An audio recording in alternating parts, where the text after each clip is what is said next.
Video में अपन समझेंगे high court के बारे में। अपने पिछले वीडियो में जो राज्य सरकार का जो चैप्टर चल रहा है, भाग 6 चल रहा है संविधान का, 6 में अपन ने 216 तक देख लिया था। अब आगे चलेंगे। देखिए, हाई कोर्ट होता है जो हाई कोर्ट से संबंधित भी अपनी जो प्रतियोगी परीक्षाओं में बहुत सारे क्वेश्चन पूछे जाते हैं, तो अपन समझने का प्रयास करेंगे ताकि अपनी जो भी प्रतियोगी परीक्षाओं की जो तैयारी कर रहे हैं, जो स्कूल स्टूडेंट भी हैं, उनको किसी भी प्रकार की प्रॉब्लम ना आए हाई कोर्ट के बारे में समझने में। तो शुरू करते हैं वीडियो को। हाई कोर्ट, उच्च न्यायालय।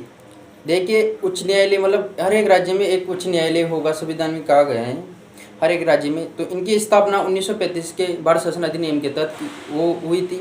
लेकिन जो प्रथम जो उच्च न्यायालय बना था 1861 में बना था, कोलकाता, बम्बई और मद्रास में, ठीक है। और आर्टिकल 214 में, अनुच्छेद 214 में कहा गया है कि भारत में हर एक राज्य में एक उच्च न्यायालय होगा, ठीक है। वर्तमान में 25 हाई कोर्ट हैं। आर्टिकल 231 में जो संयुक्त उच्च न्यायालय की व्यवस्था की गई है, जैसे मान लीजिए हर संविधान में कहा गया है कि हर एक राज्य में एक उच्च न्यायालय होगा, लेकिन बहुत सारे ऐसे राज्य हैं जिनके भी संयुक्त उच्च न्यायालय हैं, जैसे चंडीगढ़ उच्च न्यायालय है, हाई कोर्ट है, और जैसे मद्रास बम्बई हाई कोर्ट है, मद्रास हाई कोर्ट है, तो इनकी कोलकाता हाई कोर्ट है। तो इनके क्या है ना, जो 2 या 2 से अधिक राज्यों के एक हाई कोर्ट भी हो सकते हैं, ठीक है। और दिल्ली एकमात्र ऐसा केंद्र शासित प्रदेश है जिसका अपना एक हाई कोर्ट है, ठीक है। तो संविधान में तो क्या कहा गया कि हर एक राज्य में एक हाई कोर्ट होगा। वर्तमान में कितनी संख्या है हाई कोर्ट होगी? 25 हाई कोर्ट है, ठीक है, जबकि राज्य 28 है। लेकिन क्या कहा गया है? आर्टिकल 231 में कहा गया है कि जो संयुक्त उच्च न्यायालय की व्यवस्था की जाएगी।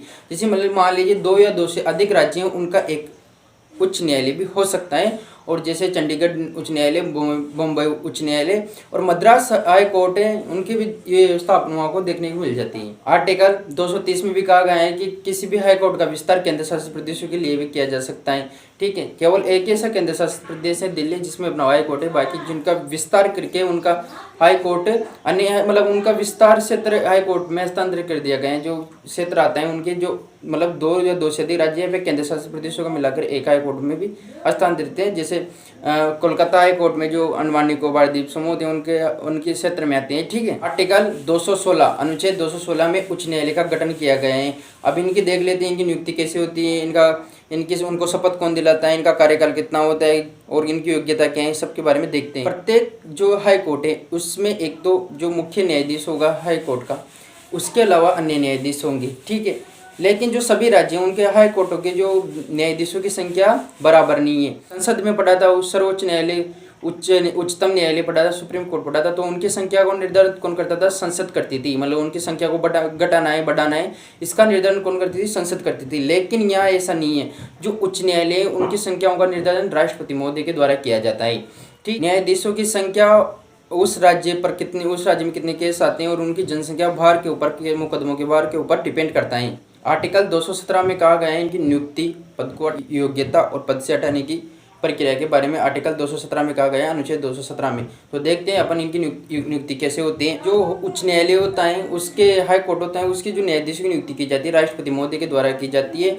जो CJI का जो पद है, CJI जो चीफ जस्टिस ऑफ इंडिया होते हैं उनकी सलाह पर, और जो संबंधित जो उच्च न्यायालय है उसके chief justice of high court की सलाह पर, और संबंधित जो राज्य के राज्यपाल है उनसे विचार विमर्श करने के बाद उनके न्यायाधीशों को नियुक्ति की जाती है। लेकिन अगर व्यवहारिक तौर पर देखें तो कॉलेजियम व्यवस्था यहाँ पर भी काम करती है, जिस पर CJI होता है और जो सुप्रीम कोर्ट के न्यायाधीश होते हैं, और संबंधित जो हाई कोर्ट होते हैं उसके 2 न्यायाधीश होते हैं। इनकी संस्था की ओर से विचार विमर्श करने के बाद राष्ट्रपति हाई कोर्ट के उनकी नियुक्ति करते हैं, ठीक। अब इनकी योग्यता क्या होगी? इनकी योग्यता होगी, एक तो भारत का नागरिक हो, उनके बाद उनकी 62 वर्ष से आयु कम हो, मतलब 62 वर्ष की आयु पार न कर चुके हो। वहाँ सुप्रीम कोर्ट में तो 65 वर्ष थी, लेकिन उच्च न्यायालय में 62 वर्ष की आयु दी गई है, मतलब 62 वर्ष की आयु से पार न हो। और कम से कम किसी भी न्यायालय में जो डिस्ट्रिक्ट कोर्ट हो, हाई कोर्ट हो, उन पर कम से कम 10 वर्ष तक जो न्यायाधीश के रूप में कार्य किया हो, और कम से कम 10 वर्ष तक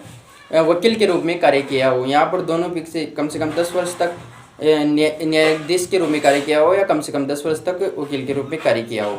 आर्टिकल 219 में जो उच्च न्यायालय के जो न्यायाधीश होते हैं उनको शपथ के बारे में प्रावधान है। तो शपथ उनको कौन दिलाता है? जो संबंधित जो राज्य के जो न्यायाधीश। आर्टिकल 220 में क्या कहा है? आर्टिकल 220 में क्या कहा गया है कि जो न्यायाधीश होते हैं सेवानिवृत्ति के बाद अब जो अधिवक्ता के रूप में कार्य नहीं कर सकते। जैसे सुप्रीम कोर्ट हो गया, हाई कोर्ट हो, उनके न्यायाधीश होते हैं, तो जो सेवानिवृत्ति के बाद अधिवक्ता के रूप में कार्य नहीं कर सकते उन न्यायाधीशों में, क्योंकि पद की गरिमाओं के विरोधी एक तरफ से, मतलब जैसे कोई न्यायाधीश रह चुका और अगर वो अधिवक्ता के रूप में, वकील के रूप में कार्य करेगा तो एक तरफ से अच्छा नहीं है। मतलब पद की गरिमा, एक पद की भी एक गरिमा होती है, उसके आधार पर ये कहा गया है कि वो जो अधिवक्ता के रूप में कार्य नहीं करेगा न्यायाधीश सेवानिवृत्ति के बाद। आर्टिकल 221 में इनके वेतनों के बारे में कहा गया है कि जो हाई कोर्ट का जो न्यायाधीश होगा तो संबंधित राज्य की संचित निधि के आधार पर इनका वेतन दिया जाएगा। तो पेंशन दी जाती है वो भारत की संचित निधि के आधार पर दी जाती है।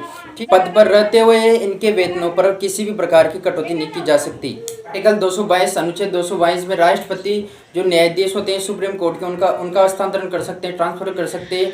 तो वह जो मुख्य न्यायाधीश होते हैं सुप्रीम कोर्ट के, उनके विचार विमर्श के बाद वो हस्तांतरण कर सकते हैं। ठीक है। आर्टिकल 223 में अनुच्छेद 223 में कहा गया है कि राष्ट्रपति कार्यवाहक जो न्यायाधीश होते हैं उनको उनके पद पर नियुक्त कर सकते हैं। जो हाई कोर्ट के किसी भी न्यायाधीश को एक कार्यवाहक मुख्य न्यायाधीश के रूप में नियुक्त कर सकते हैं।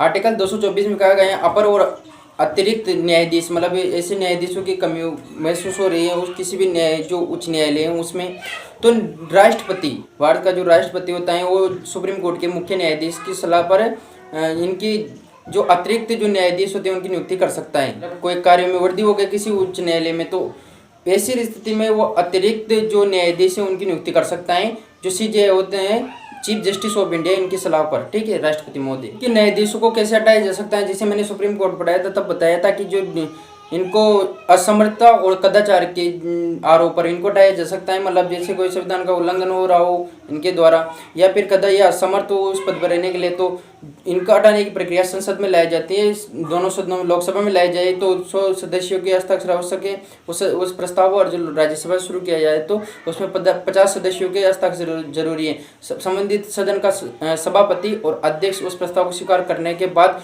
कमेटी गठित होगी, कमेटी उस पर जांच करेगी। अगर वो सत्य पाए गए तो दोनों सभाओं में विशेष बहुमत के द्वारा दोनों सदनों पर वो प्रस्ताव पास होगा। उसके बाद राष्ट्रपति जी के हस्ताक्षर के बाद वो प्रस्ताव पास होने के बाद उनको अपने पद से हटना होगा और हटाया जा सकता है। आर्टिकल 225 में उच्च न्यायालय, जो उच्च न्यायालय है उनके जो हाई कोर्ट है उनके कार्य क्षेत्र अधिकारों के बारे में बताए गए हैं। तो इनके कार्य और क्षेत्र अधिकार देख लेते हैं अपन। पहला है रीट जारी करना। अपन ने जो सुप्रीम कोर्ट में भी पढ़ा था कि युक्तियों के मूल अधिकारों का हनन होने पर रीट जारी कर सकता है। ठीक उसी प्रकार उच्च न्यायालय भी रीट जारी कर सकता है युक्ति का मूल अधिकारों का हनन होने पर। लेकिन जो कोर्ट है उच्चतम न्यायालय उनसे अधिक जो उच्च न्यायालय हाई कोर्ट है उनकी मतलब शक्ति अधिक है रीट जारी करने में, या अन्य मामलों पर भी रीट जारी कर सकते हैं। सेकंड है अधीनस्थ न्यायालयों पर नियंत्रण का अधिकार। जो हाई कोर्ट से नीचे जो डिस्ट्रिक्ट कोर्ट होते हैं, जिला न्यायालय होते हैं, सत्र न्यायालय होते हैं, उन पर नियंत्रण का अधिकार होता है। अभिलेखीय अधिकारिता, मतलब जैसे मैंने सुप्रीम कोर्ट में बताया था कि सुप्रीम कोर्ट का कोई भी फैसला अभिलेख बन जाता है। ठीक उसी प्रकार जो उच्च न्यायालय है उसका भी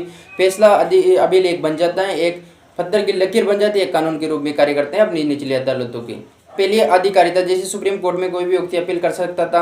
जो जिला न्यायालय होता है फैसला सुनाए तो उसके विरुद्ध अपना अपील उच्च न्यायालय है उस पर अपील का अधिकार है, किसी भी व्यक्ति को अपील कर सकता है। एक समीक्षा का अधिकार, जैसे मतलब राज्य सरकार के द्वारा कोई ऐसा कानून नहीं बनाया गया जो संविधान बुनियादी ढांचे के खिलाफ हो, तो ऐसी स्थिति में न्यायिक समीक्षा का भी अधिकार है उच्च न्यायालय को। ठीक है, लेकिन मैं सजेस्ट करूंगा कि इस वीडियो को देखने से पहले आप जो उच्चतम न्यायालय बताया गया है सुप्रीम कोर्ट, उसके वीडियो को देखें ताकि ये वीडियो अच्छे से आपको समझ में आएगा। अनुच्छेद 228 के तहत जो अपने सत्र न्यायालय होते हैं, जो राज्य के मतलब जिला न्यायालय होते हैं, उनसे अपने मुकदमे मंगवा सकता है वो किसी भी जिला न्यायालय से जो उच्च न्यायालय होता है। ठीक है, जो राज्यपाल जिला जजों की नियुक्ति करते हैं और जो उच्च न्यायालय है उनके न्यायाधीशों और chief justice of high court होते हैं उनकी सलाह पर ही जिला जजों की नियुक्ति करते हैं। और राज्य लोक सेवा आयोग की अध्यक्षों को और जो न्यायालय संबंधित जो विभाग जुड़े हुए हैं उनके अध्यक्षों सदस्यों की नियुक्ति जो उच्च न्यायालय होते हैं उनके न्यायाधीशों की सलाह पर ही की जाती है। आई होप आपको उच्च न्यायालय से संबंधित सारे डाउट क्लियर हुए होंगे। इनसे संबंधित बहुत सारे प्रश्न प्रतियोगिता परीक्षाओं में पूछे जाते हैं। मिलते हैं नेक्स्ट वीडियो में, तब तक के लिए जय हिंद, वंदे मातरम।